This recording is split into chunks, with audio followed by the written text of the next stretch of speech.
안녕하세요. 타이거 그래프 조현기입니다. 오늘 타이거 그래프 웨비나에 오신 분들을 환영하고 오늘 타이거 그래프 제품 소개와 함께 그래프 데이터베이스가 무엇인지에 대해서 함께 살펴보고자 합니다.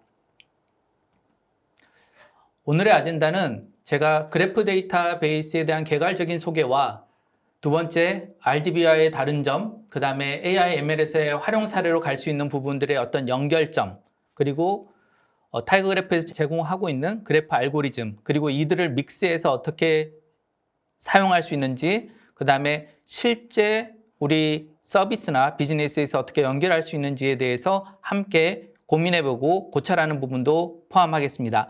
세 번째, 우리 메가존 클라우드의 박명재 매니저님이 그래프 데이터 설치 및 그래프 쿼리 클러스터를 구성해서 실제 쿼리를 보여드릴 거고, 그 다음에 그래프 스튜디오를 통해서 실제 노드와 엣지를 탐색하고 활용하는 방안을 순차적으로 소개해드리도록 하겠습니다.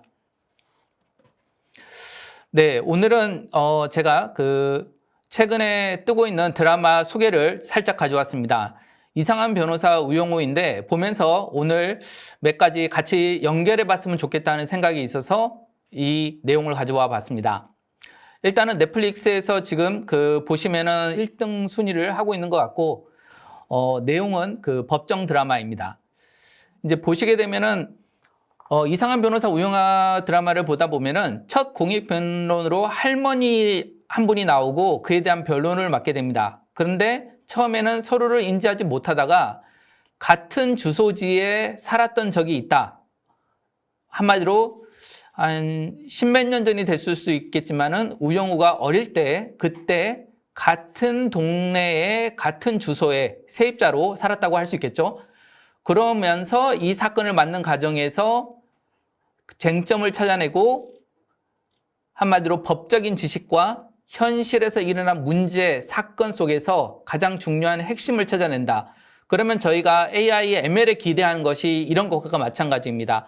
어떠한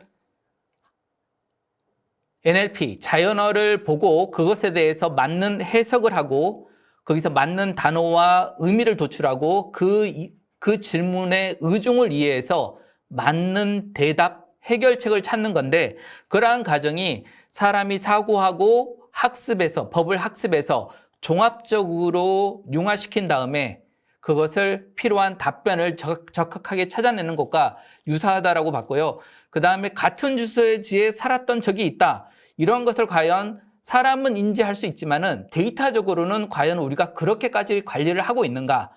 하나의 커스터머, 고객 정보의 주소의 속성 정보로 두기도 하고 고객의 별도의 엔티티로 뽑아서 살았던 주소들의 정보로 별도로 관리하기도 하고, 그렇다면 A라는 사람과 B라는 사람이 데이터적으로는 서로 같은 시공간에 존재했다라는 의미, 그 다음에 저 할머니가 일으킨 사건이 결과적으로 가지고 있는 남편의 재산들에 대해서 나중에 못 받을 수도 있는 이런 사건의 쟁점들의 그 연결고리가 사실은 단순하게 보면은 우리가 놓치거나 숨어있는 정보지만은 찾아낼 수 있다면은 우리가 문제 해결, 본질에 훨씬 더 가까이 접근할 수 있다. 이렇게 생각이 됩니다. 그래서 그래프를 살짝만 그려보면은 이건 이제 깔끔하게 세밀하게 그려진 그래프는 아닌데 집주인 할머니가 있고 그 다음에 우영우와 우영우의 아빠는 같은 주소지에 같은 기간에 살았을 가능성이 높고, 그 다음에 이사를 했다 그러면은 또 다른 기간에 또 다른 주소에 있었을 것입니다.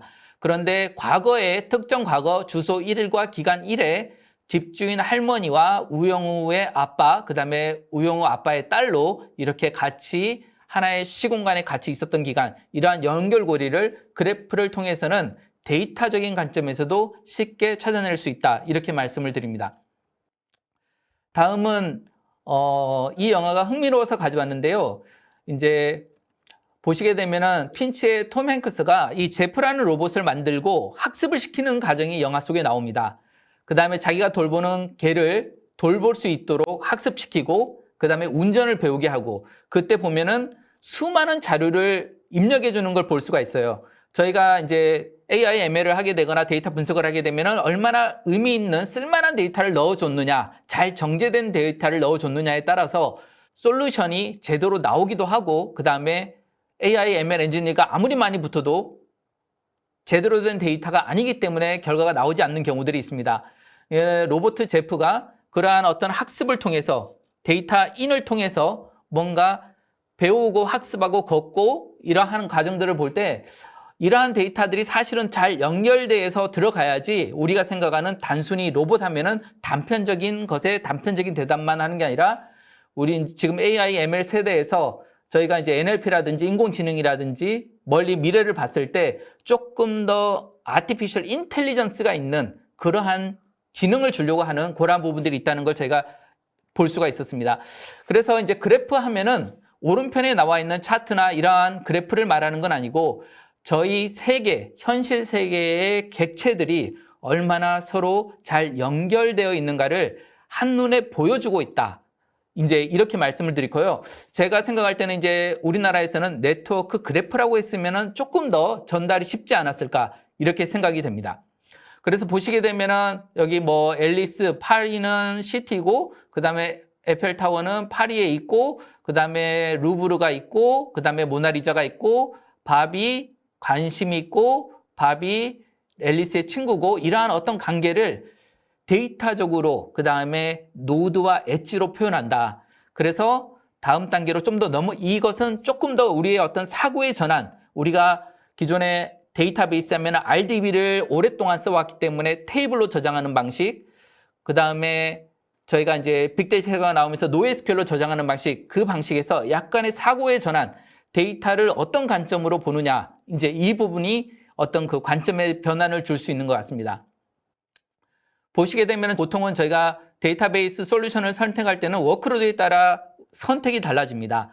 그래서 이제 키밸류, 다큐먼트, 릴레이셔널 데이터베이스가 있다 그러면은 그래프 데이터베이스가 나왔다라는 걸 말씀을 드리고 컴플렉스 쿼리, 한마디로 얼마나 세밀하게 연결되어 있는가를 좀 더 찾고 싶다. 지능적으로 저희가 이제 피라미드 형태로 해가지고 정보에서 지식으로 가는 어떤 지식에서 지혜, 위즈덤까지 가는 부분이 있는데 어떻게 얼마나 연결된 정보를 잘 활용하느냐가 그것의 키가 된다. 이렇게 말씀드립니다.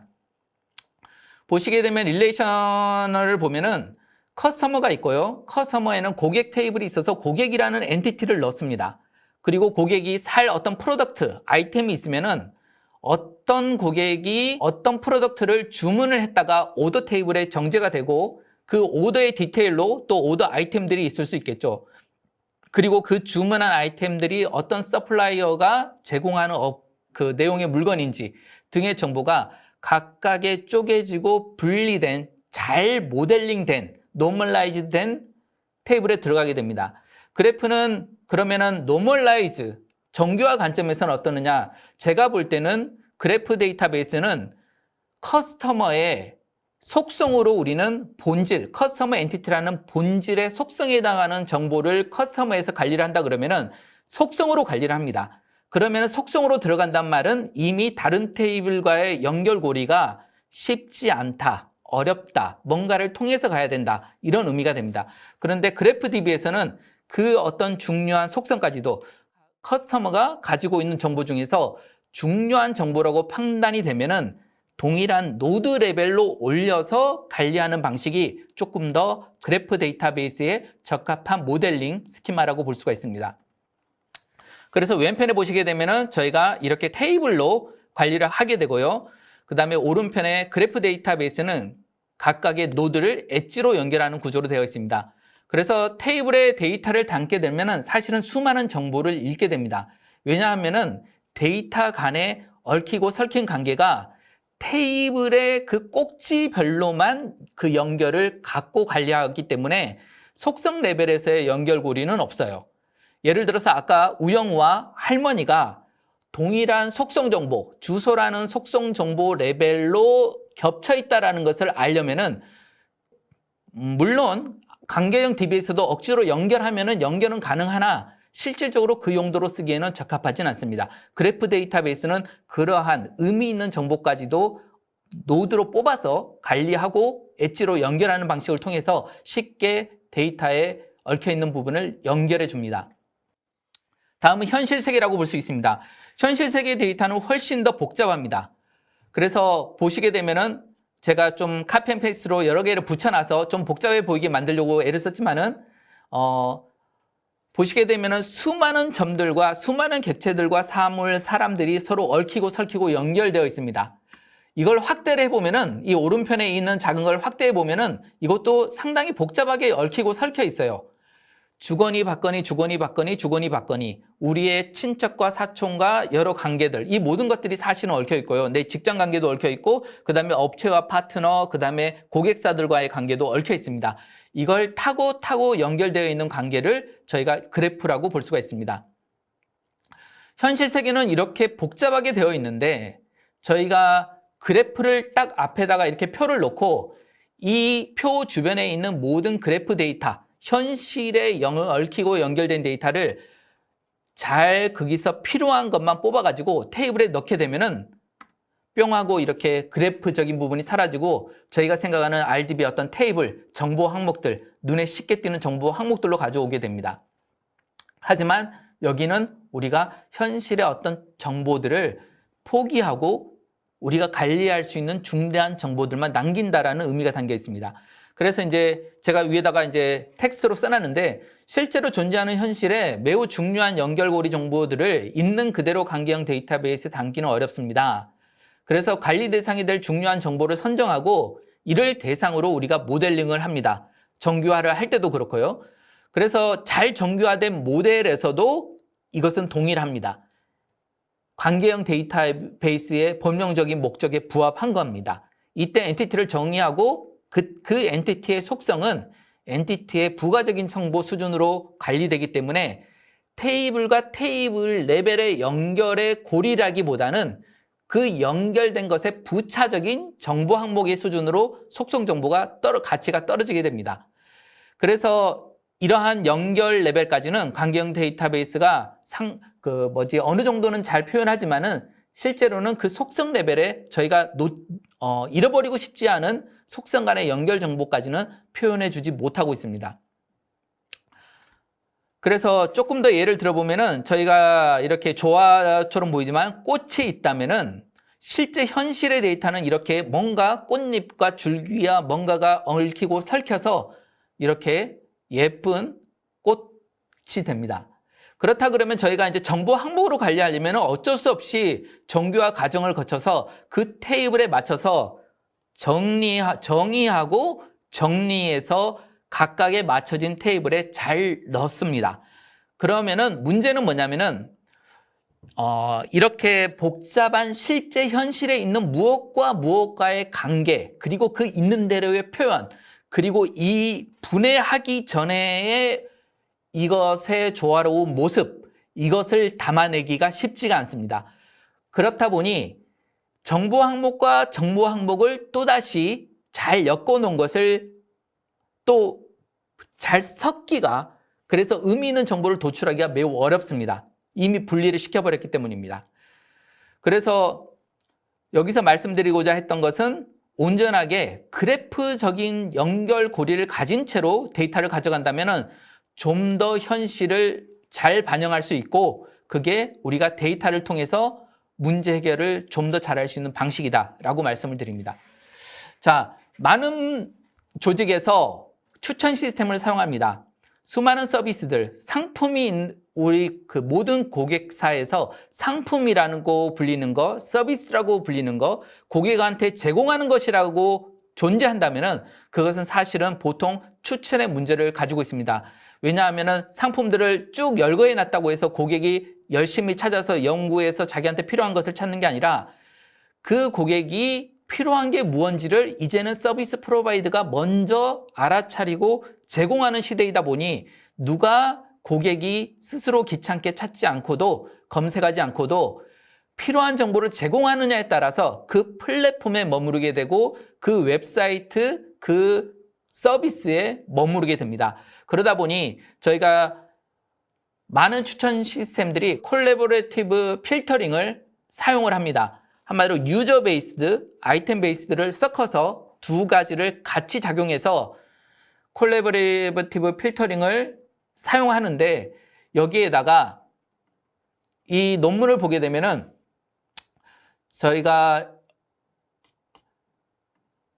뉴럴 그래프 CF를 보게 되면은 다음과 같이 논문이 있는 걸 볼 수 있습니다. 이제 제가 여러 그 AI, ML 엔지니어 분들이나 고객사를 만나다 보니 많은 분들이 매우 바쁩니다. 업무에 바쁘고 하다 보니까 이런 그 추가적인 논문을 공부하는 분들은 석사나 박사 과정을 밟고 있거나 그래서 이걸 공부하고 있는 와중에 리소스가 있는 분들이 논문을 보고 최근에 나오는 신기술들, 그 다음에 좀 더 나은 퍼포먼스, 좀 더 잘하는 추천을 위해서 이러한 것들을 적용하려는 시도들을 하는 논문들을 읽고 공부하는 것들을 볼 수 있었는데요. 이제 이 논문을 제가 잘 다는 이해하지 못하지만 거기서 필요한 부분들을 이렇게 발췌를 해봤습니다. 여기서 의미하는 것은 뭐냐면은 저희가 기존에 이렇게 볼게요. CF를 통해 가지고 유저 베이스와 아이템 베이스를 통해서 추천을 했다면은 이제는 그래프적인 것을 그대로 녹여서 추가적인 정보를 넣는다는 것입니다. 그전에는 이 유저가 관심 있던 아이템들을 가지고 모델을 만들었다면은 이 유저가 산 아이템들을 산 적이 있는 사람들이 산 적이 있는 다른 제품들 중에서 무엇을 추천할까? 유저 1은 아이템 1, 2, 3을 샀는데 4번, 5번을 안 샀어요. 근데 유저 1이 산 제품과 그래프로 연결되어 있는 유저 2와 유저 3이 산 제품을 보니 I4, I5, I4가 있어요. 그러면은 유저 1에게 I4와 I5 중에서 어떤 제품을 추천하는 거가 유저 1에게 더 적합할까? 이러한 내용이라고 보시면 되겠습니다. 그러면서 유저 1에게 유저 2 모델을 만들 때 이 레벨 1의 정보, 레벨 1의 정보, 레벨 3의 정보, 정확히 얘기하면 네이버후드, 이 사람의 네이버후드 1차 정보, 네이버후드 2차 정보, 네이버후드 3차 정보를 넣었을 때 어떻게 모델의 퍼포먼스가 올라가는가라는 자료인데요. 지금 보시게 되면 왼편에는 제가 이제 여기에 보면은 MF라고 해서 매트릭스 팩토라이제이션에 쓰는 방식이 있었고 오른쪽에는 그래프적으로 데이터를 넣는 방식이 있었어요. 그래서 이제 보시게 되면은 왼편에 제가 그래프적으로 테이블 형태로 데이터를 연결시키는 방식, 그 다음에 이 꽃과 같이 그래프가 이미 연결된 현실 세계의 데이터와 거의 일치하는 비슷한 정도의 연결 데이터를 넣었을 때 다음과 같이 그래프 위상을 찍었을 때, 벡터를 찍었을 때 이 스타, 별은 유저를 표시하는 거고요. 이 유저와 같은 색깔의 동그라미들은 관련된 아이템들을 표시를 합니다. 그러면 이 노란색 유저와 이 파란색 유저가 가지는 이 접점들에 있는 항목들, 그 다음에 이만큼 떨어져 있는 정도, 그 다음에 이 별 유저와 이 별 유저, 그리고 이 별 유저가 얼마나 서로 섞여 있고 얼마만큼의 공통 분모를 가지고 있는지, 그 다음에 얼마나 거리상으로 떨어져 있는지, 이 별과 이 별 유저와 이 별 유저는 상당히 멀리 떨어져 있죠.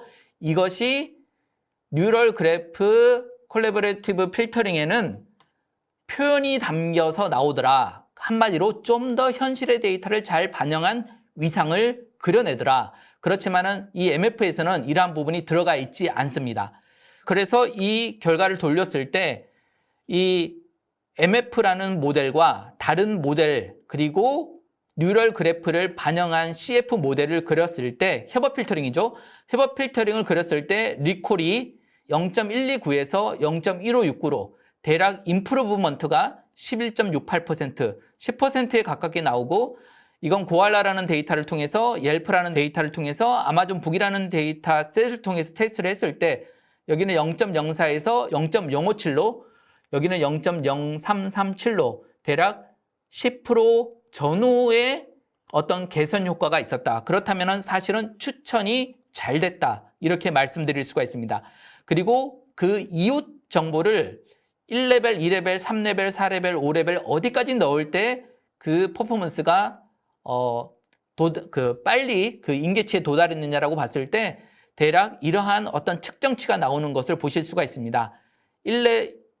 네이버후드 1, 2, 3레벨까지 넣었을 때 미세하게나마 살짝 증가하는 것들을 0.543, 0.0566, 0.0579 이런 식으로 증가하는 것을 볼 수가 있습니다. 이펙트가 있다라는 의미가 됩니다. 그래서 이것을 보면서 저희 국내에서도 이러한 그래프에 대한 연구, 그 다음에 AI, ML 엔지니어들, 데이터 사이언티스트 분들이 그래프 임베딩, 노드 임베딩, 그 다음에 링크 프레딕션이라든지 이러한 그래프 이론들을 점차적으로 가져와서 학습하고 배운다면은 지금 하시고 계신 비즈니스와 서비스에 분명한 개선 효과가 있을 거다라고 예상이 됩니다. 자, 다음은 유스 케이스를 한번 살펴보도록 하겠습니다. 현대 비즈니스와 서비스에서 다양하고 복잡한 질문에 대해 지능적이고 적합한 답을 계속 필요로 합니다. 그래서 조금 더 나은 방법, 고객에게 더 적합한 방법, 더 맞는 추천, 이 사람이 구매로 전환할 만한 상품들을 어느 시기에, 어느 타이밍에, 어느 금액의 상품, 어떤 쿠폰과 이러한 많은 고민들을 하고 계십니다. 거기서 대표적인 서비스를 보게 되면은 추천이죠. 추천을 안 하는 곳이 별로 없는 것 같아요. 그래서 레코멘데이션을 본다면은 무슨 물건을 살 것 같습니까? 라고 저희가 알고 싶은 겁니다. 그 다음에 이제 요즘에 그 뉴스 기사에 보면은 계속적으로 그 외환 자금에 대한 문제들, 그 다음에 최근 금융권들의 어떤 그 사기와 관련된 부분들, 그 다음에 외환 자금의 이상 흐름들, 이러한 것들이 나오는데 이 사기 탐지에 적합한 어떤 도움을 줄 수가 있습니다. 그래서 결제건이 실시간으로 일어날 때조차도 그 결제건이 사기와 관련이 되어 있지는 않습니까? 라는 질문에 답할 수 있다. 그 다음에 유사 고객 찾기입니다. 예를 들어서 어떤 고객이 무엇을 샀고 이 사람이 20대 후반에 대학을 졸업하고 취업을 준비를 6개월을 하다가 취업을 한, 그리고 급여가 어느 정도 수준이고 그 다음에 가격 민감도가 어느 정도 수준인 어떤 제품을 즐겨 사고 취미생활이 어떠할 것 같은 이러한 어떤 고객과 유사한 고객을 찾는다면은 이미 A라는 고객이 이만한 물건을 사고 다음 물건을 샀던 어떤 시간적인 흐름에 따른 제품들을 샀던 가정들을 보면은 B라는 고객이 어느 유사도가 있다라면은 A라는 고객이 어떤 물품들을 사고 난 다음에 다음으로 사는 어떤 제품들을 추천해 볼 수 있을 것입니다. 그래서 유사 고객을 찾아내서 그들에게 동일한 그 구매에 대한 전이라고 해야 될까요? 아니면은 더 적합한 추천들을 할 수가 있습니다. 그 다음에 이제 타겟팅은 뭐 구글 애드라든지 어떤 그 애드테크라든지 어떤 마케팅이라든지 한마디로 어떤 타겟층에게 무엇을 제공하고 임프레션하는 게 효율이 좋습니까? 이런 말이 되겠죠. 그래서 이들이 원하는 것, 클릭을 할 만한 것, 내 앱을 설치할 만한 사람들에게 클릭 전환율에 대한 비용을 지불하겠다. 이러한 전략이 되겠죠. 그 다음에 이제 공급망, 물류망은 연결되어 있는 정보입니다. 영향도 분석인데 A라는 물류기지에 문제가 생겼을 때 또는 특정 항구가 락이 걸렸을 때 그럴 때 우리가 제조를 하는 입장에서 부품이 언제까지 선적이 되거나 입고가 돼야 되는데 그게 되지 않을 때 이러한 문제를 어떻게 최대한 빨리 생긴 문제를 해결할 것인가, 어떻게 우회할 것인가, 해당 공급업체에 의해서는 우리가 어디까지 영향을 받을 수 있으니 리스크를 어떻게 관리할 것인가, 이러한 문제들을 그래프를 통해서 해결하는 데 가장 적합한 문제라고 볼 수가 있습니다. 그래서 타이거 그래프는 보험이라든지 그 다음에 미디어, 그 다음에 엔터테인먼트는 어떤 아까처럼 어떤 특정 인기 드라마가 떴을 때 사실은 어디까지 이 이익이 또는 어떤 종목까지, 어떤 스타까지, 산업까지 펼쳐질 것인지, 그 다음에 우영우가 그 드라마에서 사용했던 어떤 물품들에 대한 수요, 이런 것까지도 생각해 볼 수가 있는 것 같고요. 뱅킹, 그 다음에 텔레커뮤니케이션, 헬스케어, 특별히 이커머스, 안 쓰이는 데가 없죠. 그 다음에 제가 생각할 때는 국내에서 가버먼트, 국책 사업들, 예를 들어서 국회에서 특정 당의 특정 의원들이 특정 정책을 내놓을 때 그 특정 정책이 어디까지 여파를 미칠 수 있는지, 그 다음에 어떤 국회의원들은 어떤 정책들을 주도적으로 수행을 했는지, 그래서 그 사람들의 성향은 어떠한지, 그래서 이러한 것들을 한눈에 바라보고 확인하고 그 다음에 그 인사이트를 가질 수 있다, 이렇게 볼 수가 있을 것 같습니다. 다음은 타이거 그래프의 고객들인데요. 이제 파이낸셜 서비스, 테크미디어, 리테일, 그 다음에 소매조, 인더스트리얼, 헬스케어. 근데 여기서 보시게 되면은 저희 회사의 타이거 그래프 제품이 이 금융권에서 프로드 디텍션이라 이런 곳에 가장 강력하게 쓰이기 때문에 스케일 아웃이 되고 OLTP성 레이텐시를 짧게 가져갈 수 있는 성능이 받쳐주기 때문에 이러한 주요 우리가 이름을 들으면 알만한 미국의 큰 은행들 대부분이 저희 타이거 그래프 제품을 그 용도로 쓰고 있다. 그 다음에 마이크로소프트의 엑스박스 하면은 다 아는 제품이겠죠? 이것들에서도 저희 걸 쓰고 있다. 그 다음에 AT&T, 그 다음에 나이키, 그 다음에 포드라든지 좀 이따가 말씀드릴 제규어 랜드로버라든지, 그 다음에 여기서 보시게 되면은 어떤 정부의 제품, 그 다음에 유나이티드 헬스케어, 건강보험 같은 거죠. 이러한 데서도 저희의 제품들이 잘 사용되고 있다 말씀을 드립니다. 다음은 케이스 스터디인데요. 이제 조금 여기서는 같이 좀 고민을 해보려고 해요.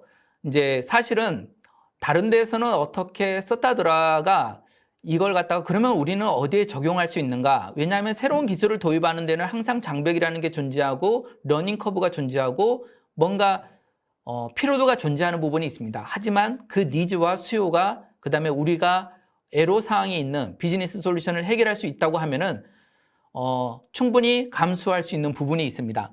네, 여기서 보게 되면 일단 그 서플라이 체인 쪽인데요. 제규어 랜드로버 이쪽은 서플라이 체인 쪽입니다. 보시게 되면은 싱글 날리지 그래프 파워링 리얼타임 화디프 시나리오스라는 건데, 화디프는 이제 긍정적인 의미도 될 수 있고 부정적인 의미도 될 수 있겠죠. 예를 들어서 어떤 제품을 내놨는데 그 제품이 수요가 너무 폭발적으로 많아, 또는 어느 제품 모델을 어느 정도 생산하기로 되어 있는데 그 제품이 너무 안 팔리게 됐어, 문제가 생겼어. 이렇게 되면은 최대한 빨리 대응을 하면 할수록 비용을 아끼거나 임팩트를 최소화할 수가 있습니다. 그래서 여기서 보게 되면은 이제 여기서 포인트를 잡고 싶은 건 리얼타임이에요. 얼마나 빠르게 임팩트를 조사할 것인가. 여기 미니마이즈 서플라이어 리스크라고 되어 있죠. 한마디로 우리한테 제품을 제공하는 업체들이 어떤 망을 통해서든 간에 특정 포인트에서 문제가 생겼을 때 우리는 어떤 시나리오를 가지고 이거에 대응할 수 있는가, 대안은 무엇인가, 어떤 게 리스크가 높은가, 이러한 것들을 빠르게 해결할 수 있다. 그건 데이터가 다 연결되어 있어야 된다. 이렇게 말씀을 드릴 거예요. 자, 여기서부터 고민을 한번 해보겠습니다. 이제 여기서 보면 저희가 서플라이 앤 디맨드니까 수요와 공급이 되게 중요합니다. 자동차라는 산업에서 제규어 랜드로버라고 했을 때 자동차 C는 여러 가지 기능을 갖고 있는데, 이 자동차 C라는 모델은 기능 F1과 F2를 갖고 있습니다. 그 다음에 이 F1과 F2라는 기능은 특정 부품들을 필요로 하고요. 그 특정 부품들은 하나의 공급자가 아니라 가능한 여러 공급자로부터, 서플라이어로부터 부품을 받으면서 제대로 된 납기에 제대로 된 품질의 데이터를 받았을 때 완성차가 나올 수가 있습니다. 자, 이렇게 보게 되면은 저희가 이제 제규어 랜드로버 중에서 이보크라는 모델이 있어요. 살짝 보게 되면은 제가 이제 저도 궁금해서 가져와 봤는데 이 모델이에요. 렌지 로버 중에서 이보크라는 이 모델이 있습니다. 위에 썬루프 기능도 있는 제품이고요. 그래서 돌아와서 보게 되면은 이 모델이 특정 모델 자동차를 만들 때 파노라마 썬루프, 고정 썬루프, 그 다음에 부품들, 그 다음에 하나의 부품에 연결되어 있는 공급자들, 그리고 이 원을 보시게 되면은 하나의 부품에 대해서 하나의 공급자가 있는 것을 볼 수가 있고, 하나의 공급자에 대해서 또 다른 하위 공급자가 또 무언가를 제공하고 있다는 것을 알 수가 있습니다. 그런데 문제는 이런 거예요. 항상 서플라이 디맨드인데 우리가 예측한 대로 수요가 나오면은 이 프로세스가 보통은 정상적으로 돌 거예요.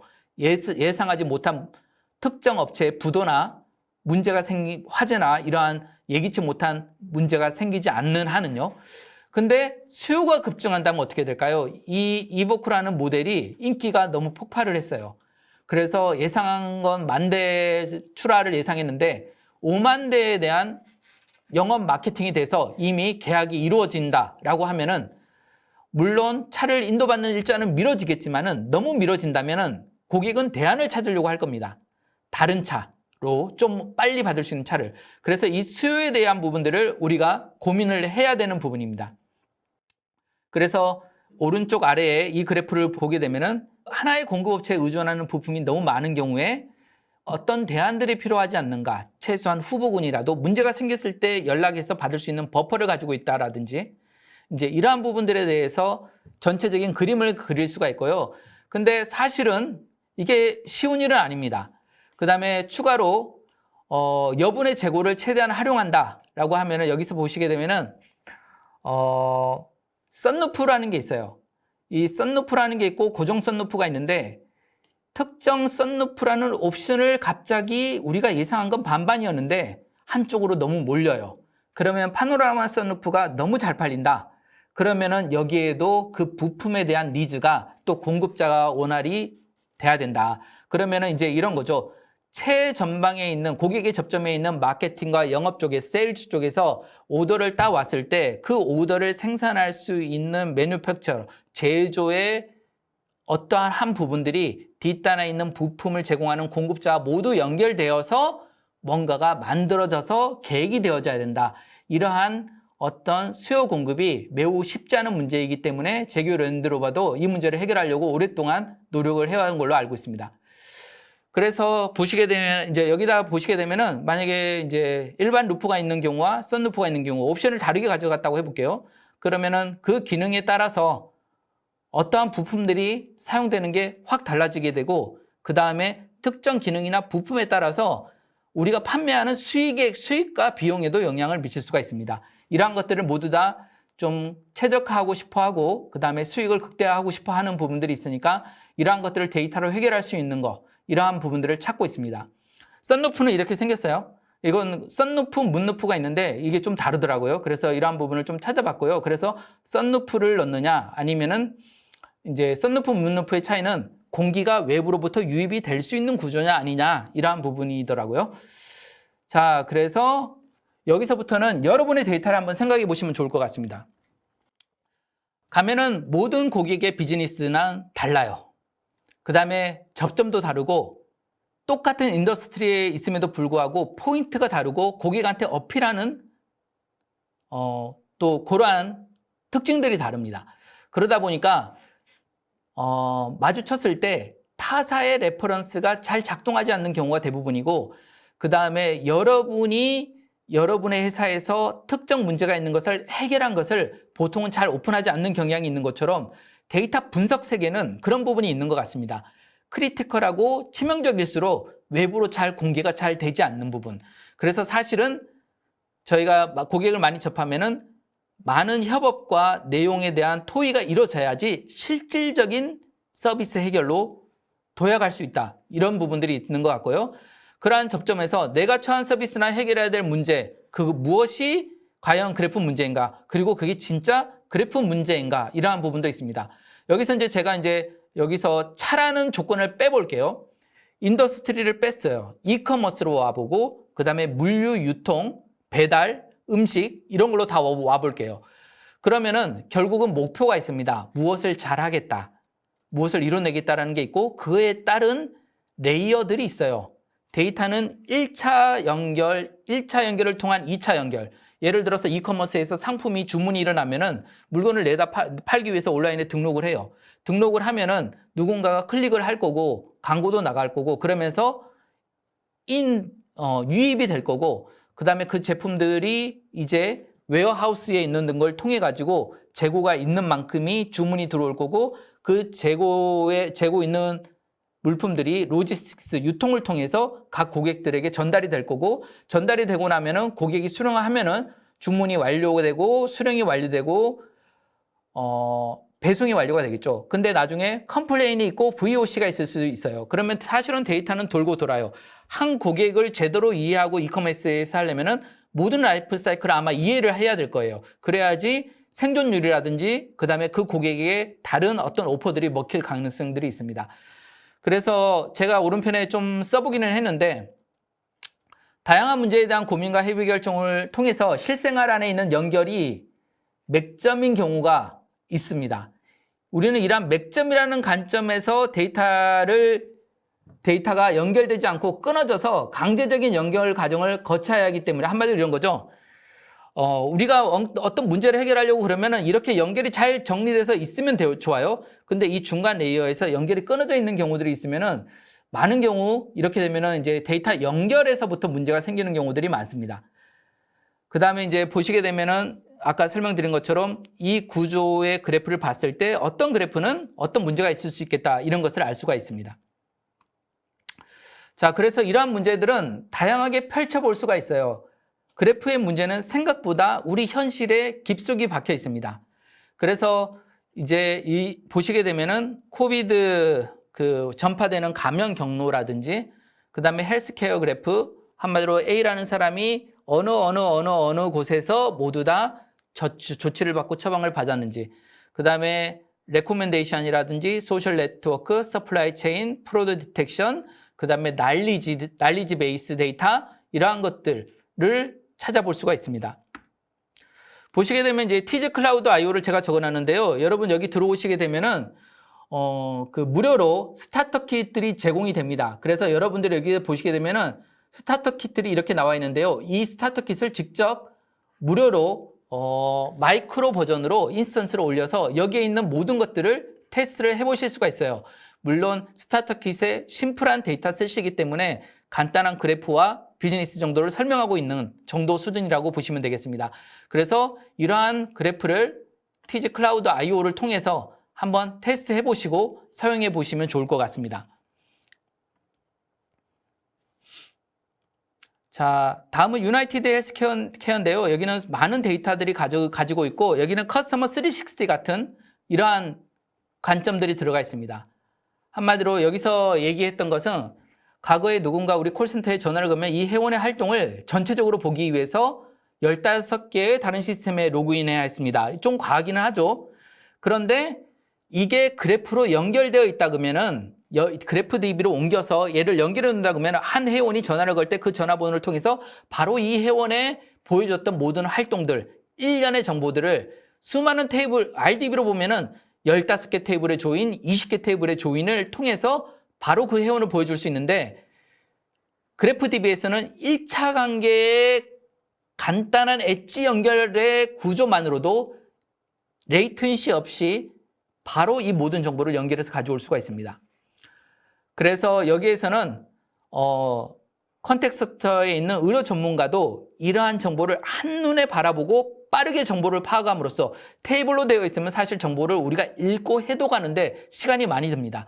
테이블이 여러 개 있다 그러면은 엑셀 스프레드시트가 여러 개 있는 것처럼 그들의 연결고리 정보를 내 머릿속에서 생각해서 연산해서 어떤 인사이트를 도출하기 힘듭니다. 그렇지만 그래프는 그런 연결된 데이터를 잘 저장하고 빠르게 보여주면서 동시에 비주얼라이제이션 툴과 연결해서 그 그래프를 사람이 이해하고 바로 리더블 할 수 있는 상태로 보여줄 수가 있습니다.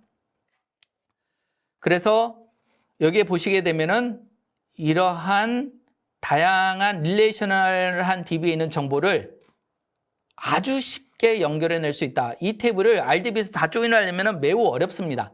사실은 효과적으로 조인을 해도 매우 부담이 큽니다. 그래서 RDB에 적합하지는 않고요. 이러한 한 방에 특정 환자를 찍었을 때 특정 환자가 관련된 모든 정보를 찾아주라. 이러한 것은 그래프 DB와 가장 핏이 맞습니다.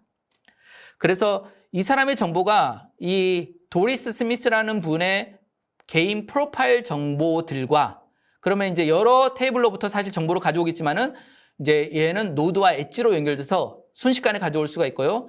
여기에 각 시간 타임별로 인롤먼트, 웰리스 체크들을 하기로 되어 있는데 특정 시점에 누락되어 있는 정보 이때 이분이 건강을 위해서 특정 조치를 받았어야 되는데 미싱이 되어 있더라. 이러한 정보를 한눈에 파악하려면 우리가 매우 어려워요. 그렇다면은 360 같이 한 고객의 모든 정보를 한 번에 긁어서 한눈에 보여줄 수 있다면은 그것은 막강한 고객 애퀴지션의 포인트가 될 겁니다. 이커머스에서도 마찬가지고 저희가 이커머스의 특정 특정 그 회사의 제품 서비스에 로그인할 때 보면은 제가 주문한 거, 쿠폰, 그 다음에 언제 배송됐던 거, 그 다음에 내가 VOC 냈던 거, 이런 것을 한눈에 보여주진 않아요. 왜냐하면은 그 데이터를 조회해오는, 한꺼번에 조회해서 가져와서 뿌리기에는 레이턴시와 부하가 너무 크기 때문입니다.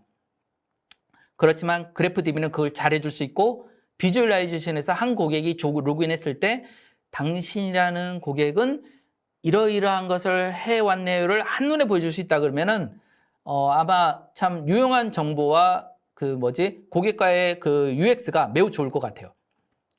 그래서 이제 제가 그 인터넷을 찾다 보니까 이 소스에서 봤는데 여기에 보게 되면 이제 파이낸셜 서비스와 관련돼서 커스터머 서비스의 지오그래픽 데이터, 위치 정보, 그 다음에 사는 동네, 뭐 이런 것들이 나오고, 데모그래픽 정보, 그러면 에이지라든지 인컴 정보, 그 다음에 브랜드에 대한 인지도, 그 다음에 커스터머의 히스토리, 그 다음에 마케팅 커뮤니케이션, 한마디로 마케팅 캠페인에 등록을 했는지, 마케팅을 했는데 배너 광고를 눌렀는지, 쿠폰을 사용을 했는지, 그 다음에 이 고객의 밸류, 라이프 사이클, 라이프 밸류는 어떻게 되는지, 이 사람이 떠날 확률은 어떻게 되는지, 그 다음에 이 사람의 니즈는 뭔지 프레딕션 할 수가 있겠죠? 그 다음에 충성도는 어떻게 되는지, 뭐 이런 것도 볼 수가 있겠네요. 그렇게 해서 이 고객 행동의 패턴은 어떤지, 이러한 모든 정보를 한 방에 엣지로 관리해서 필요한 고객, 유사한 고객을 뽑을 수도 있고요. 그 유사한 고객들이 무엇을 다음으로 했는지를 가져와서 이 사람이 다음에 무엇을 할 건지를 추천해 줄 수도 있고요. 이러한 부분에서 그래프DB는 막강한 강점을 가지고 있다. 이렇게 말씀을 드리고요. JP 모간은 선택한 이유가 성능, 로우 레이텐시였어요. 0.1초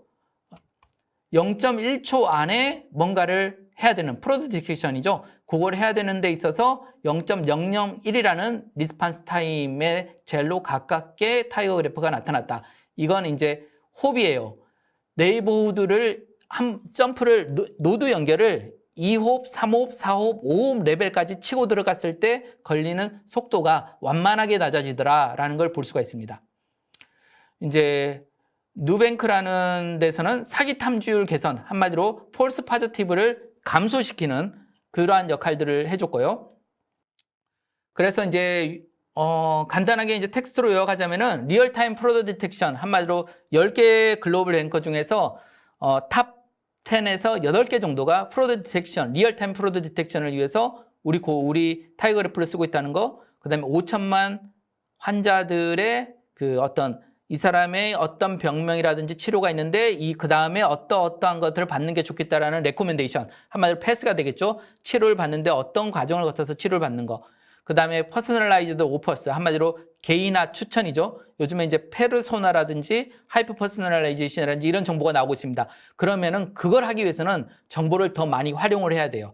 그 사람에 대한 정보 플러스 그 사람과 유사한 사람들의 정보, 그 사람과 또 연결된 네이버후드인 사람들, 아니면은 같은 동질의 그룹에 속하는 사람들 중에서 유사한 사람들의 그 네이버후드의 정보를 또 인풋으로 넣는 그러한 것들이 아마 퍼포먼스를 올려주고 추천을 좀 더 정확하게 해줄 거다. 이렇게 말씀드릴 수 있을 것 같습니다.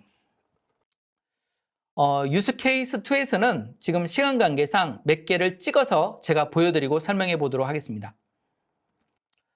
일단은 익스플레이너블, 저희 그래프DB를 통해서 익스플레이너블 AI를 할 수 있다는 것은 저희가 표로, 매트릭스로, 어레이나 행렬로 데이터를 담고 있는 방식이 아니라 그래프로 데이터가 어떻게 연결되어 있는가를 보여주기 때문에 익스플레이너블이다, 이렇게 말씀을 드릴 수가 있습니다.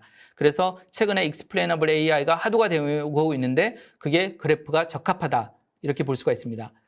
이건 이제 그 금융 서비스에서 프로덕트 디텍션 부분인데, 사실은 저희가 데이터를 일반적으로 이용할 때는 이 정도 레벨까지 반으로 나눴을 때 왼편 정도, 사용자에서 결제 정보까지, 사용자와 계정과 결제 정보까지를 저희가 연결해서 봅니다. 하지만 이 결제가 타서 몇 홉일까요? 홉을 깊이 가져가서 이 사람이 이용한 계정의 사용자의 전화번호에 그 디바이스가 했던 결제가 혹시 도난 신용카드랑 연결되어 있었던 적이 있느냐를 실시간 OLTP로 리스판스 타임을 최소화해서 지금 승인을 할 거냐 말 거냐를 결정하는데, 그때 그 레스 레이턴시죠. 레이턴시가 최소화된 그 그래프를 타이거 그래프 서비스가 받쳐주고 있다. 이렇게 말씀을 드리고요. 그래서 이렇게 그릴 수가 있습니다. 일반적인 가벼운 분석과 심층 분석으로 들어가는 순간 RDB가 할 수 있는 영역을 벗어나더라. 이렇게 말씀을 드립니다. 그 다음에 이 부분을 한번 생각을 해볼게요. 이게 이제 커뮤니티 디텍션이 들어가는 건데요. 예를 들어서 요즘에 폼피싱이 많습니다. 저에게도 광고 전화도 많고, 그 다음에 그 신문이나 뉴스를 보면은 사기 당한 그러한 전화들도 많습니다. 그러면 그 대포폰들이나 사기폰들은 안전그룹이냐, 이 말은 이제 안전그룹이냐라는 말은 정상적으로 폰이 정상이다라는 것은 이 폰이 정상적인 통화 횟수, 그 다음에 듀레이션, 얼마나 몇 분 동안 통화를 그래도 하더라. 예를 들어서 광고 전화는 하면 툭 끊기는 경우가 많겠죠. 그 다음에 다수의 콜을 하고, 그 다음에 이걸 또 피해가기 위해서 얼른 만들고 얼른 하고, 얼른 만들고 얼른 하고, 폰이 새로 뚫렸는데 전화를 계속 반복해서 많이 거는 거예요. 많은 사용자들에게. 그렇다면 수상할 수가 있겠죠. 이러한 것들을 이제 그 안전 그룹과 안정하지 않은 그룹, 이렇게 표현을 했는데요. 이렇게 보시면 좋을 것 같아요. 일단은 답신이 많이 오는 전화, 한마디 주고받는다 이거죠. 그 다음에 안전 그룹이 있고요. 그 다음에 장기 전화, 통화를 좀 길게 하더라. 피싱 폰 전화를 여러 번 하면서 장기로 하는 경우는 좀 적겠죠. 빈도가 낮거나. 그 다음에 여러 그룹 내 연결은 전화를 걸었는데 그 전화를 건 사람들, 전화가 A라는 사람이 B, C, D랑 연결을 했는데 B, C, D 간에도 여러 안정적인 통화가 이루어지더라. 이 안정적인 통화는 통화가 듀레이션이 있고 주기적이고 반복적이고, 그래서 이러한 안전 그룹이 있고, 그 다음에 또 통화를 자주 하지는 않더라도 또 이 A라는 사람이 거는 전화 대상들끼리 또 열심히 또 대화를 주고받더라 라고 한다 그러면은 이건 안정적인 거다. 이렇게 볼 수가 있습니다. 그렇지만은 오른편에 나쁜 전화라고 해놨는데 거절된 통화가 많다. 그 다음에 그 통화가 다수에게는 걸지만은 안정적인 통화라고 보는 요소가 적다. 통화 길이가 다 짧아.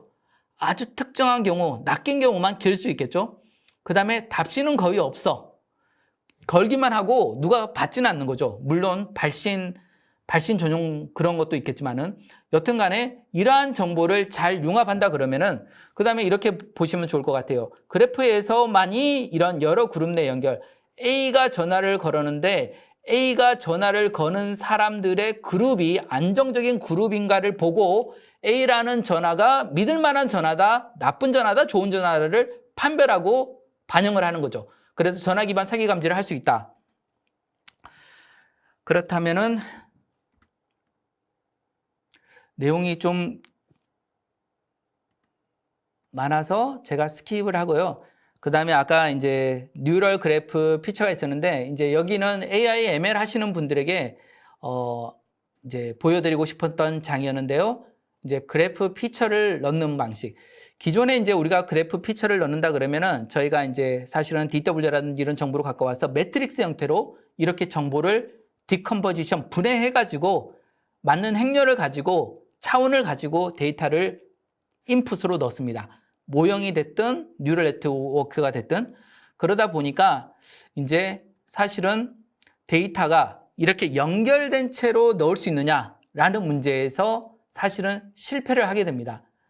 사실은 이렇게 연결된 데이터를 넣게 되면은 그 연결 속에서 살아있는 정보들이 있습니다. 그런 정보를 넣었을 때 탐지율도 높아지고 추천율도 좋아지고 그럴 수가 있는데, 그러한 부분들이 그래프적인 요소를, 그래프 임베딩의 방식을 통해서 A라는 객체를 넣으면서 A의 이웃에, 그 이웃들의 정보, 그 이웃들의 아이템, 무언가를 했던 정보를 같이 넣는다면은 퍼포먼스가 올라간다. 이제 이러한 것들을 보여드리려고 했고요. 그렇다면 이제 그래프 알고리즘 입장에서는 이러한 커넥티드 된 정보, 그 다음에 얼마나 누가 가까운가, 가까운 친밀도의 정보, 그 다음에 센트럴리티, 그 다음에 커뮤니티 디텍션을 통해서 사기 그룹인지 아니면은 안정화된 그룹인지 그 안정화된 그룹에 속해 있는 곳에 있으면 우리가 조금 더 안심할 수가 있겠죠. 그래서 이러한 정보를 머신러닝의 피처로 넣을 수 있다. 커뮤니티 디텍션을 한 다음에 이 사람이 어느 커뮤니티에 속하는지를 피처로 넣어서 머신러닝을 돌리거나 그 이웃의 이웃 정보까지를 인베딩해서 넣는다면 훨씬 더 나은 모델을 만드시고 서비스를 개선할 수 있다. 이렇게 볼 수가 있고요. 그 다음에 이제 저희 타이거 그래프는 멀티 그래프를 지원을 합니다. 여러 서버가 n분의 1씩 데이터를 갖고 있고 HA를 제공을 하는데 서비스 가능해야겠죠. 이러한 것들이 사실은 네트워크상으로 연결되어 있어서 클러스터에 알고리즘을 돌리면은 하나의 3개 노드든 10개 노드든 그 클러스터에 있는 모든 노드가 동시에 패럴렐로 일해서 결과를 뽑을 수 있지만은 여러분이 타 그래프 데이터베이스를 검토해서 여러 대 노드가 클러스터인 척하지만 클러스터가 아닌 포인트를 찝을 수 있는 것은 하나의 모델과 알고리즘이 모든 노드에서 동시에 컴퓨팅 파워와 메모리 파워를 써서 그 알고리즘을 빠른 시간에 실행할 수 있는가 할 때 서버별로 나눠진 데이터만 칸막이 쳐져서 알고리즘이 실행될 수 있다. 이러한 것들이 타이거 그래프가 가지는 분산 DB의 강점이고 차별성입니다. 이제 이러한 부분들은 여러 장표가 있는데 제가 이제 그 이후에 끝나고 나서 좀 더 정제를 해서 장표를 좀 전달을 드리려고 하고요.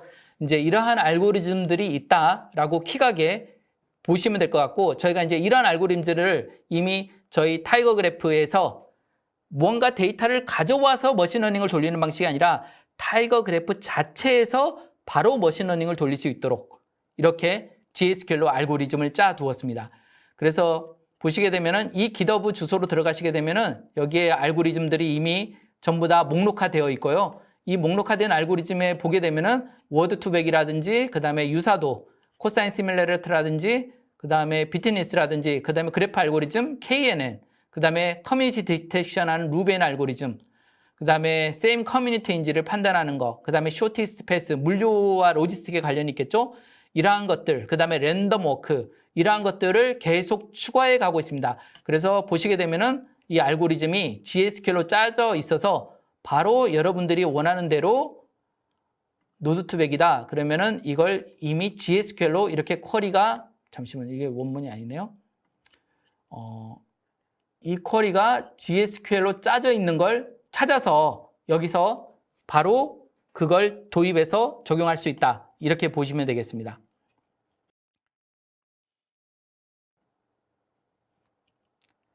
이제 저희 이제 타이거 그래프의 성능 벤치마크라든지 이런 자료인데요. 이건 킥하게 한 2, 3분 만에 2, 3분만 더 마치고 다음은 데모로 넘어가도록 하겠습니다.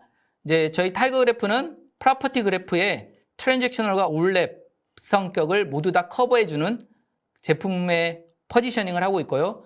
타 제품에 비해서 월등한 성능을 가지고 있습니다. 이건 저희가 메모리 최적화 기능이 되어 있고요. 그 다음에 RDB에서 디스크 IO를 피해서 메모리 버퍼에 올려놓고 버퍼 캐시를 사용해서 최대한 성능을 낸다 그러면은 대부분의 그래프 데이터베이스 제품은 노드와 엣지를 메모리에 먼저 올려두고 그리고 알고리즘이 돌기에 필요한 메모리 공간을 사용해서 그 다음에 그 노드와 엣지에 최적화된 구조를 또 가지고 돌게 되어 있습니다. 그래서 RDB에서 쓰는 것과 다른 용도의 연결에 막강한 파워를 보이는 제품군이다. 이렇게 보시면 되겠습니다.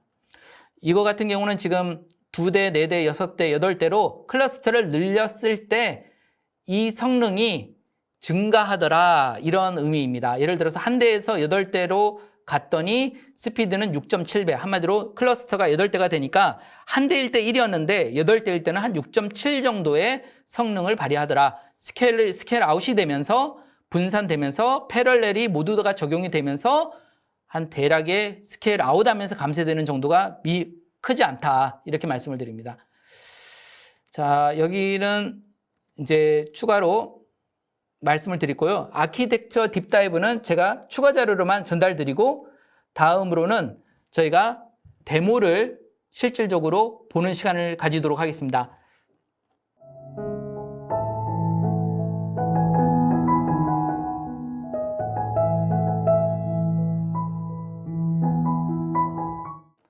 안녕하세요. 저는 메가존 클라우드 데이터 비즈니스 센터에서 타이거 그래프 운영 및 개발을 담당하고 있는 방병재입니다.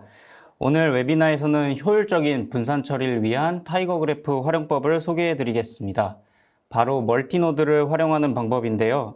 타이거 그래프는 다른 그래프 데이터베이스 프로그램들과는 달리 멀티노드를 활용한 병렬 연산에 뛰어난 강점을 가지고 있습니다.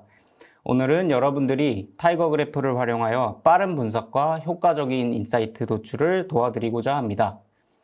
그러면 본격적으로 시작해 보겠습니다.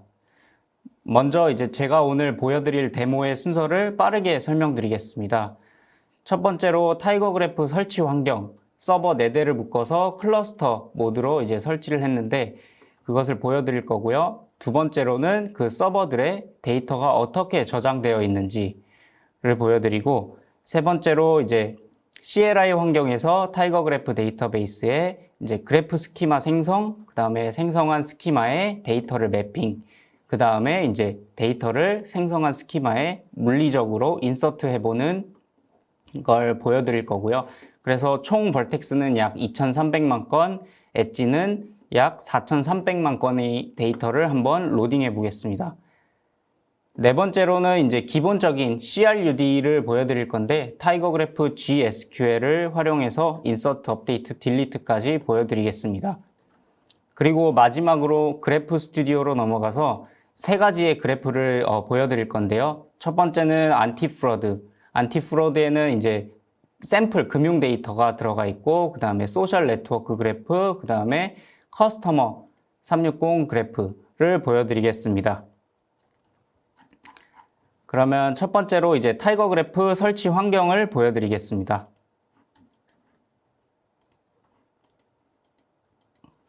타이거 그래프 설치 환경은 gadmin status-v라는 명령어를 입력하면은 타이거 그래프 프로그램 구동에 필요한 서비스 목록들이 이렇게 나오고요. 여기에 보시면 이제 executor 1 이렇게 1번부터 4번까지가 있는데 4대에서 타이거 그래프가 묶여서 서버 4대에서 타이거 그래프가 클러스터 모드로 지금 실행 중이다 라는 걸 확인하실 수 있습니다.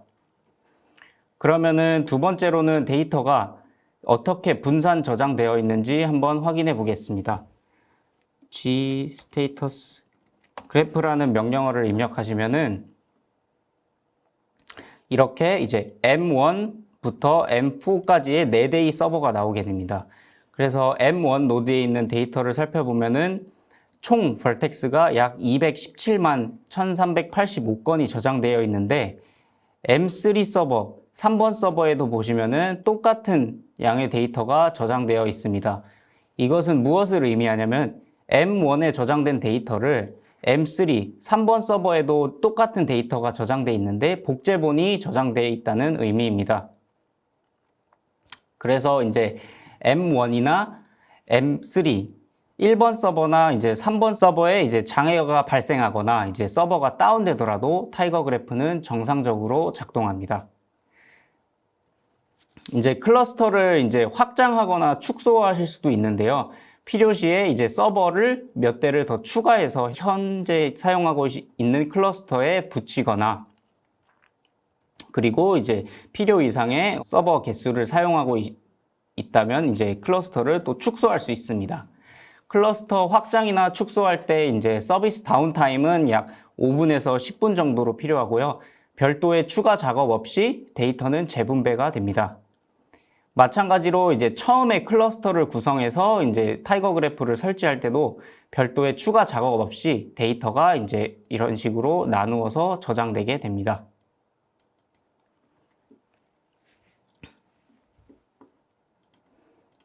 다음은 이제 현재 지금 타이거 그래프 데이터베이스에 한번 그래프 스키마를 생성하고 생성된 스키마에 이제 데이터를 매핑하고 그 다음에 마지막으로 CSV 파일들 안에 있는 데이터를 생성한 스키마에 한번 인서트 해 보겠습니다.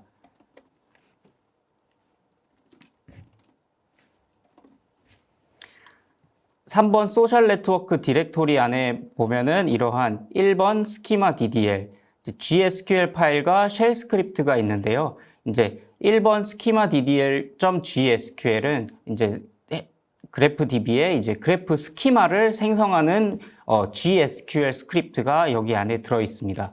두 번째는 이제 매핑, 그 데이터 파일과 이제 스키마를 매핑하는 GSQL 스크립트가 이 2번 로딩 잡.점 GSQL에 이제 들어가 있고요. 그다음 3번은 이제 쉘 스크립트인데 데이터를 스키마에 CSV 파일 안에 있는 데이터를 물리적으로 이제 스키마에 집어넣는다는 이제 스크립트가 들어가 있고 마지막은 쿼리 관련한 스크립트입니다. 그러면은 이제 스키마부터 생성해 보겠습니다. 스키마 생성하는 명령어는 GSQL 스페이스 01 스키마 ddl.gsql을 입력하시면은 이런 식으로 스키마가 그래프 스키마가 지금 생성되고 있습니다. 그래서 그래프 스키마 지금 생성이 완료됐고요. 그 다음으로는 이제 그래프 생성된 스키마를 이제 매핑하는 이제 2번 loading.gsql 파일 실행을 통해서 데이터를 한번 매핑해 보겠습니다. 그래서 마찬가지로 GSQL 이런 식으로 명령어를 실행하게 되면은 이제 매핑하는 로딩 잡이 이제 성공적으로 이제 생성되고 있습니다.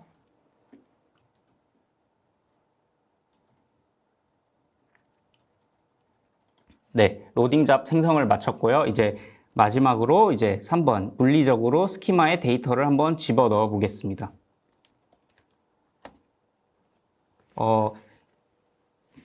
이 데이터는 약 벌텍스는 2300만 건, 그 다음에 엣지는 약 4300만 건이 들어가기 때문에 약 2분에서 3분 정도 시간이 이제 소요될 것으로 예상하고 동시에 이제 제가 오늘 보여드리려고 준비한 쿼리들도 한번 인스톨 해 보겠습니다. 마찬가지로 GSQL 이렇게 되면은 이제 성공적으로 쿼리들이 이제 생성이 되는 거고요. 이제 쿼리가 컴파일링, 인스톨링 되고 있습니다. 그리고 데이터는 이렇게 지금 성공적으로 들어가고 있습니다.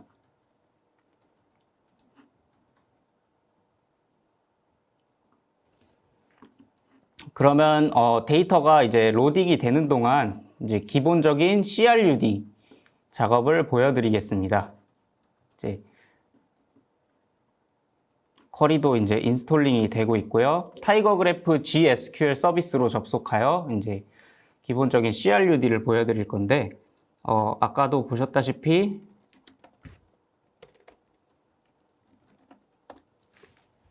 보시면은 이제 GSQL 서비스로 접속하여 이제 CRUD를 보여드리겠습니다. 그래서 GSQL을 입력해서 엔터를 누르시면은 Welcome to Tiger Graph라는 메시지와 이제 GSQL 서비스로 접속을 했습니다. 여기서 다시 ls 명령어를 치시면은 해당 서버의 글로벌 모드에서 해당 서버에 저장된 벌텍스 목록들 여기 보시면은 벌텍스가 이제 컴퍼니 어카운트가 있고요. 그 다음에 프라이머리 아이디로는 이제 어카운트 아이디, 그 다음에 데이터 타입은 스트링, 이제 PK라고 생각하시면 됩니다. 그 다음으로는 이제 해당 벌텍스에 관련된 속성 정보들, 어트리뷰트 정보들이 이렇게 이제 나와 있습니다. 마찬가지로 또 캠페인이라는 벌텍스가 있고요. 그 다음에 이제 연결 정보도 존재합니다. 이제 여기 보시면은 Directed 엣지가 있는데 이제 belongs to라는 엣지가 있는데 이 엣지는 contact라는 벌텍스로부터 이제 컴퍼니 어카운트를 연결시켜주는 이제 엣지입니다. 그래서 쭉 내려보시면은 해당 그래프 데이터베이스 서버에 저장된 그래프는 커스터머 360, 그리고 그 커스터머 360이 사용하고 있는 이제 벌텍스와 엣지 정보들이 이렇게 나오고요. 그 다음으로 볼 것은 이제 안티프로드. 안티프로드가 사용하고 있는 트랜잭션, 유저, 그 다음 디바이스 토큰, 벌텍스 목록과 이제 엣지 정보들이 이렇게 나오게 됩니다. 마찬가지로 소셜 네트워크 그래프도 저장되어 있습니다. 그러면은 이제 소셜 네트워크 그래프로 로컬 그래프로 넘어가서 이제 거기서 이제 기본적인 CRUD를 보여드리겠습니다. use graph social network라는 명령어를 입력하시게 되면은 이제 using graph social network라는 메시지가 출력되고 여기서 리스트를 입력해 보시면은 이 소셜 네트워크에 속해 있는 벌텍스와 이 소셜 네트워크 그래프에 이제 포함되어 있는 벌텍스와 이제 연결, 엣지 정보, 그 다음에 이제 로딩 잡, 데이터를 어떻게 매핑했는지 제가 아까 그 데이터를 매핑할 때 들어가 있는 스크립트가 이렇게 나오고요. 이게 이제 해당 CSV 파일 안에 있는 데이터를 그래프 스키마에 이렇게 GSQL 언어를 이용해서 매핑했다는 스크립트입니다. 그리고 보시면은 이제 쿼리 목록들이 이렇게 나오고요. 그러면은 데이터가 잘 로딩이 되고 있는지 한번 보겠습니다. 10분 26초에 끝났으니까 이제 2,300만 건의 벌텍스와 4,300만 건의 엣지를 로딩하는데 약 4분 정도 걸렸고 이제 쿼리 인스톨도 다 끝났습니다. 그러면 여기서 이제 데이터 건수를 한번 조회해 보겠습니다. 여기 벌텍스 목록에 보시면은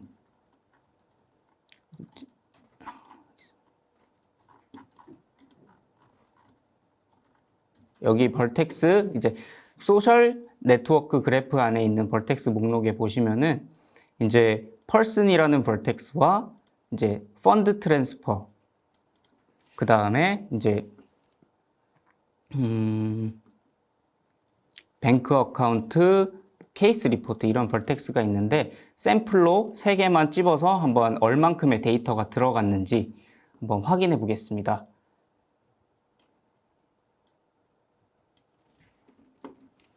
데이터 조회는 이제 count vertices라는 쿼리를 실행시켜서 이제 건수를 확인할 건데요. 쿼리를 실행시키기 전에 이제 count vertices라는 스크립트가 어떻게 짜여 있는지 한번 보여드리겠습니다.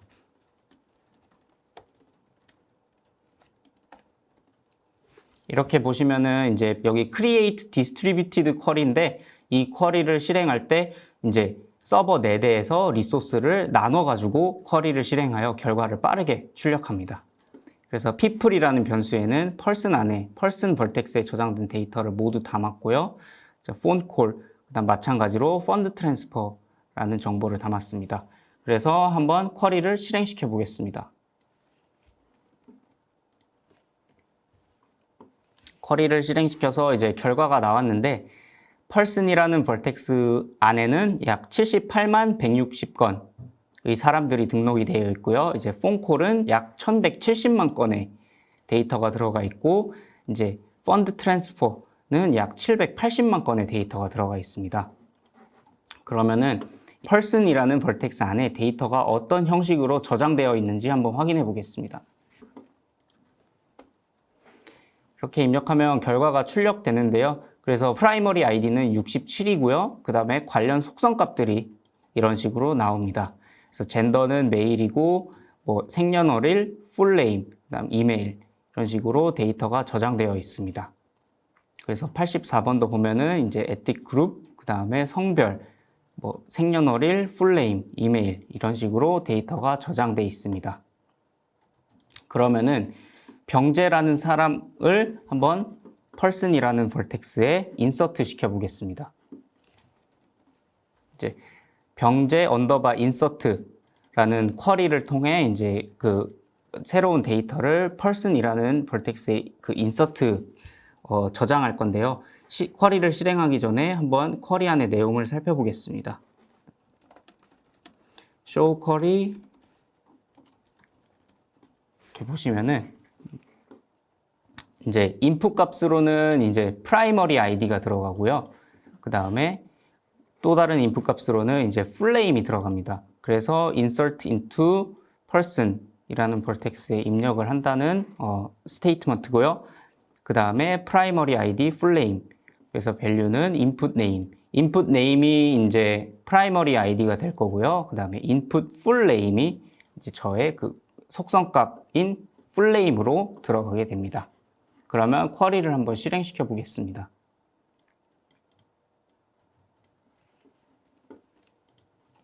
이 식으로 쿼리를 실행하면은 쿼리 실행을 통해 데이터가 정상적으로 입력됐고요. 그리고 그러면은 데이터 건수를 한번 살펴보겠습니다. 아까 펄슨에 이제 78만 160건이 저장되어 있었는데 이제 78만 161건으로 늘어난 것을 확인하실 수 있습니다. 그래서 한번 병재라는 사람이 제대로 들어갔나 확인해 보겠습니다. 그래서 보시면은 이제 프라이머리 아이디로는 병재가 들어갔고요. 풀네임으로는 병재방이라는 사람이 person이라는 vertex 안에 들어가 있습니다. 그러면은 이제 이 데이터를 한번 업데이트 시켜 보겠습니다. 마찬가지로 이제 업데이트 쿼리 실행을 통해서 이제 업데이트를 시킬 건데 쿼리를 한번 보여드리겠습니다.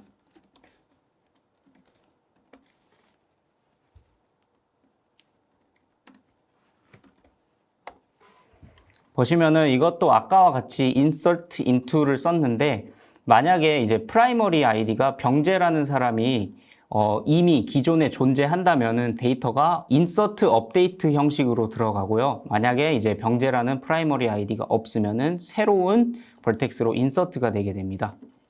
그래서 이제 upsert 방식으로 이제 데이터가 들어가게 됩니다. 쿼리 실행을 통해 데이터를 한번 저장해 보겠습니다.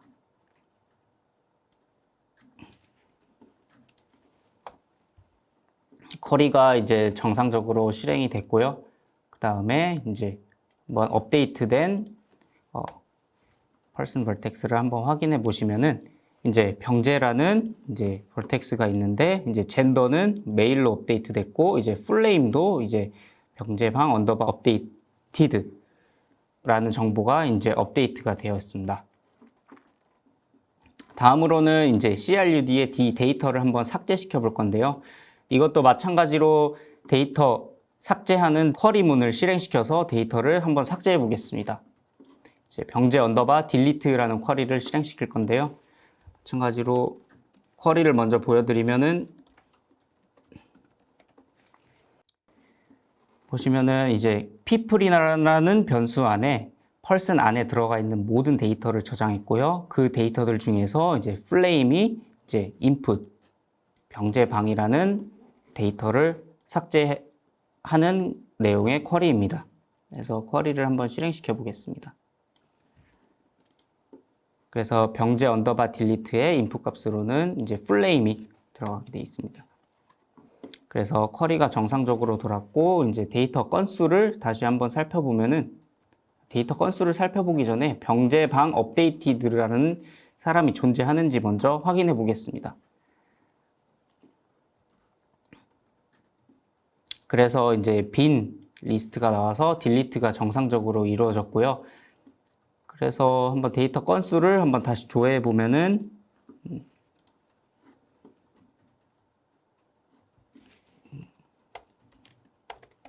select 이렇게 보면은 아까 78만 161건에서 이제 한 건이 줄어든 거를 확인하실 수 있습니다. 다음으로는 이제 1000만 건 이상의 데이터를 읽고 처리하여 결과를 출력하는 엄청 헤비한 쿼리를 한번 실행시켜 볼 건데요. 이 헤비 쿼리를 한번 실행시켜 보겠습니다.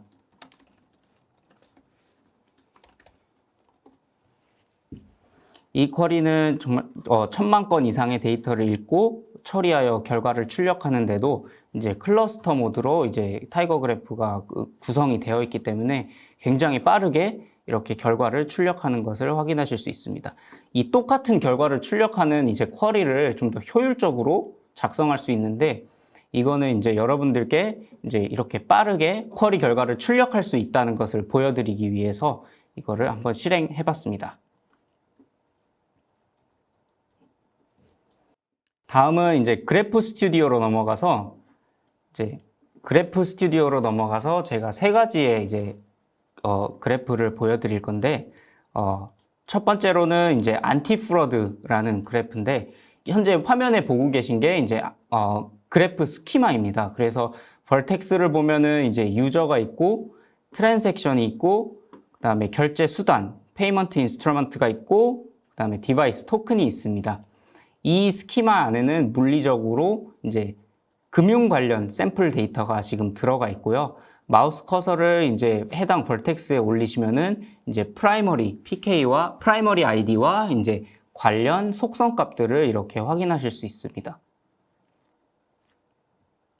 그래서 이제 트랜잭션 벌텍스에는 관련 속성 값으로 TS랑 어마운트가 있습니다. 페이먼트 인스트루먼트도 마찬가지고요. 디바이스 토큰도 마찬가지입니다.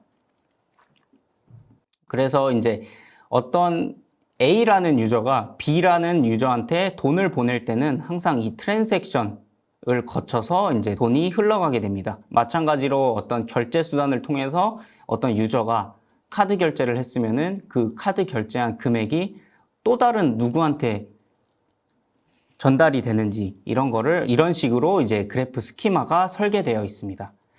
그러면은 로드 데이터 탭으로 넘어가서 데이터 사이즈를 한번 확인해 보겠습니다. 데이터 사이즈는 이제 총 토탈 벌텍스로는 이제 약 430만 건, 그 다음에 토탈 엣지로는 700만 건이 들어가 있고, 각각의 벌텍스와 이제 엣지에 몇 건의 데이터가 들어가 있는지 확인하실 수 있습니다. 그러면은 이 스키마에 물리적으로 들어가 있는 데이터를 한번 탐색해 보겠습니다. 그러면은 익스플로어 그래프로 넘어가서 이제 특정 유저나 트랜잭션을 검색해서 조회하실 수도 있고요. 그 다음에 500개까지 랜덤으로 벌텍스를 조회하실 수 있고, 다양한 타이거 그래프 스튜디오에서 제공하는 그래프를 탐색할 수 있는 다양한 방법들이 존재합니다. 하지만 저는 오늘 1번이라는 벌텍스 아이디를 가진 유저를 검색해보고 이 유저로부터 돈이 어떻게 흘러가는지 한번 탐색해 보겠습니다. 이제 1번이라는 유저가 나왔고, 이 유저를 더블 클릭하시게 되면은 이런 식으로 이 유저랑 연결된 1차 관계들이 모두 나옵니다. 그래서 이제 이 유저가 56493이라는 트랜잭션을 통해서 유저 리시브 트랜잭션이니까 이제 돈을 받은 거죠. 그러면은 누구로부터 돈을 받았는지 한번 확인해 보겠습니다. 이렇게 더블 클릭하면은 이제 5378이라는 사람으로부터 이제 이 56493이라는 트랜잭션을 통해 돈을 받았고요. 그리고 이 3번이라는 유저가 이제 3P라는 결제를 통해 이제 1번에게 돈이 흘러갔습니다. 이런 식으로 현재 그 익스플로어 그래프 탭에서 이런 식으로 그래프를 확장해 가실 수 있습니다. 이런 식으로 확장해 가고,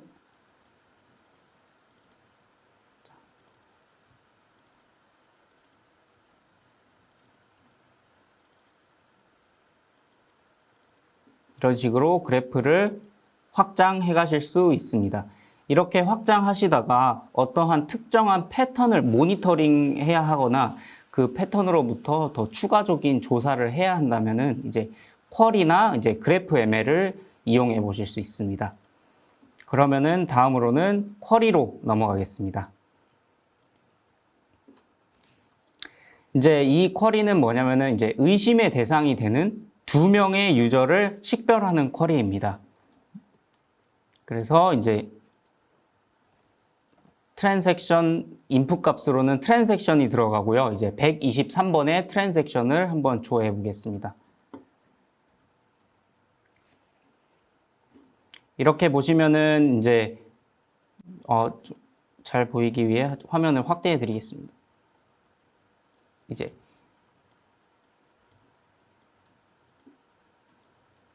이런 식으로 결과가 쿼리 실행해서 결과가 출력이 되었는데요. 이제 병재방이라는 사람이 이제 123번이라는 트랜잭션을 통해서 이제 홍길동이라는 사람한테 돈을 송금했다는 이제 결과가 나왔고요. 그리고 이 왼쪽에 보시면은 지금 이 화면에 보시면은 이 병재방으로부터 시작된 돈의 흐름을 최대 오차 관계까지 보여주고 있습니다. 그리고 마찬가지로 이제 여기에 보시면은 이 홍길동이라는 사람으로부터 시작된 돈의 흐름을 최대 오차 관계까지 보여주고 있는데, 이제 예를 들어서 보여드리면은 이제 6115라는 사람이 이제 6115 이 페이먼트를 통해서 이제 그 홍길동이라는 사람한테 돈이 흘러갔다는 것을 보여줄 수 있습니다.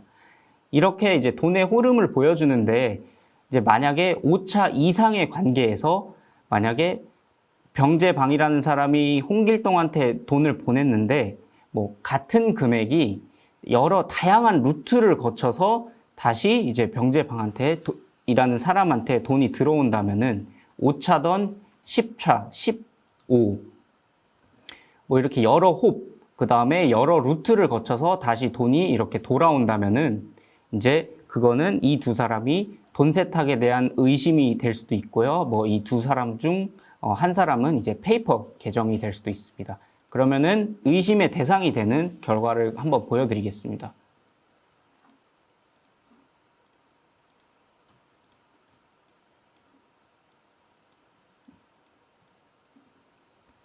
이 결과 같은 경우는 이 300번 트랜잭션을 중심으로 방병재라는 사람이 이제 홍길동이라는 사람한테 돈을 송금했는데, 이 홍길동이라는 사람의 이제 벌텍스 아이디는 3566입니다.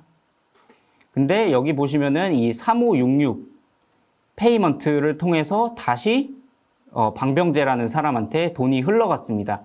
만약에 이제 아까도 말씀드렸다시피 이제 여러 루트를 통해서 같은 금액이 이제 다시 되돌아왔다면 이 두 사람은 조사의 대상이 될 수 있습니다. 이런 식으로 이제 의심의 대상이 되는 인원을 한번 조회해보는 이제 샘플 데이터를 활용해서 이제 의심의 대상이 되는 두 유저를 한번 조회해보는 쿼리였습니다. 네, 오늘은 시간 관계상 이제 여기까지 보여드려야 될 것 같습니다. 네, 제가 준비한 데모는 여기까지이고요. 감사합니다.